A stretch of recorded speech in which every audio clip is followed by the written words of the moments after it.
Welcome, fellow artists, to the Flat Rock Elementary Island Getaway. Woo! Today is a pajama day. So I'm in my pajamas. I don't know about anybody else, but we're going to start today with the cityscape.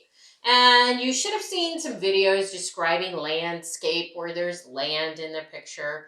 And then we have cityscape that has buildings and taxis and a lot of people, whatever you would find in the city in it. And then you have a seascape, which is basically the ocean. And in my classroom, sometimes it's below the water or sometimes it's the beach and above the water. So kind of up to you. What we're going to do today is we are going to start on our cityscape. So I'm going to go ahead and move this paper a little bit to protect the island. Hope you guys are doing that at home. And then I start thinking about some things. What would I like to put in there? Well, some buildings. Buildings, some trees. Yes, even in the city, there's trees. And I think it's going to be all about pattern. We talked a little bit about pattern before. So this is going to be about a lot of pattern. And then, after today's drawing, we're going to then color it in patterns.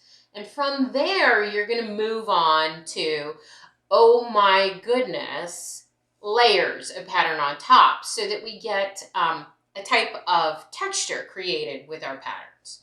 So start collecting your junk mail. You're gonna need it.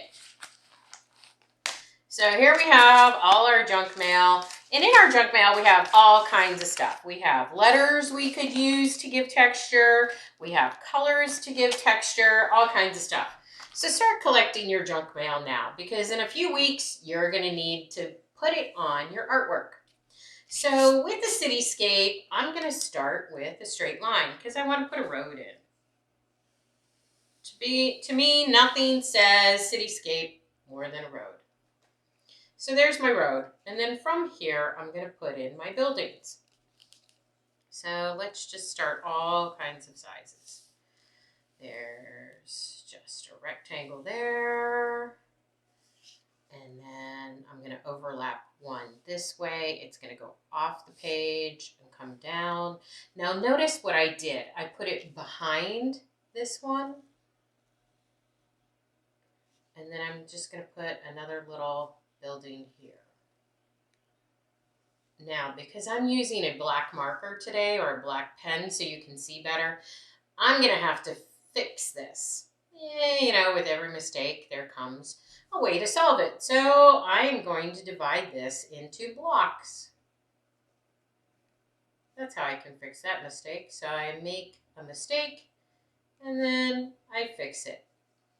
Now, if you've ever seen a Partridge Family, that kind of looks like a Partridge Family. But if you've noticed some of the area apartment buildings, they're starting to do this more and more. So I'm going to layer that up. There we go. And then you wonder, what am I going to do over here? Well, I've used some kind of rectangular stuff there. So I'm going to do stripes in this one. And I could do that, but let's skip that. Let's just go on that side. And I start putting everything in. And then, can't really, could go that way. How about if I add, we'll do like New York. So that's a crazy something on top of the building. I don't know. Yeah, you want enough variation. Now I did horizontal lines. Let's do a couple of these. So that way the texture looks different. You have bigger stripes here and they're going vertically. And then I have some horizontal lines here. And they're about at the same spacing all the way down. And don't forget, occasionally you gotta add some doors, because I really haven't done any of that. And let's move on this way. Let's see. Oh, I want to do a long one.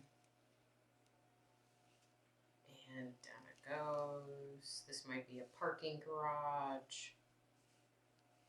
So there we are. I could write parking up here. I could do all kinds of stuff. I'm just going to leave it like that. Then I'm going to put a little fence. Something like up there.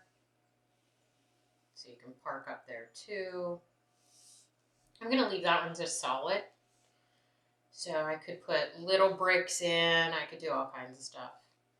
Here's another one. This one, I'm going to make it kind of an industrial area. How's that? Now this one is a smokestack, one of those old-fashioned smokestacks that are all bricked.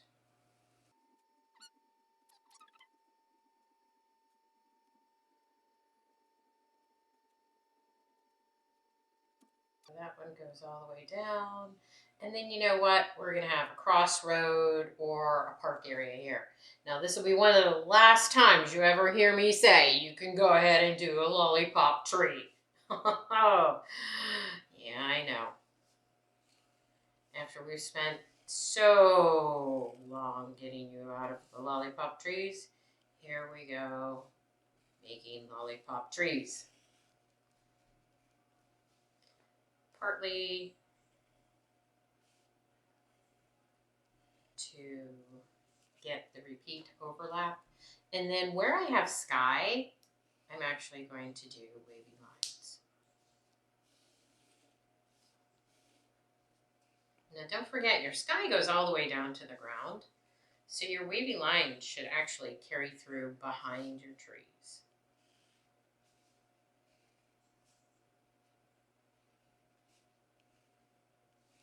There we go. This is sky here. Let's pick up, pretend where that one left off.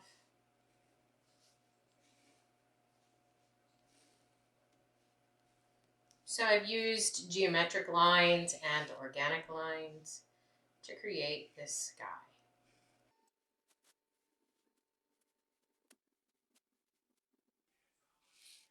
So I have a lot of texture going on back here, a lot of pattern that will end up creating texture, and then not so much here. So maybe I'm going to leave this rather plain, and then I'm going to put texture on top of it to give it that oomph. So really, that's all you're doing for today. You've drawn out your cityscape. Now, you could have done it from any point of view that you wanted. You could have done it on the on the side and done 1-point perspective, because I know we talked about that when you were doing your initials. So completely up to you. This is just how I decided to do it. Remember, it's all about layering. So we have some trees, we have sky, we have the buildings, we have layered in front of that. Then I have this big vast amount of street here. So we'll have to see how I do that from this week to next week. And it'll all be about coloring next week. This is going to take you a while to color, so I am providing you with the entire time next week to color this. Remember to color in great big areas and lots of pattern. So we'll talk more about that next time. Then the time after, adding texture on top with our junk mail. Start saving it now. Talk to you later, boys and girls. Bye-bye.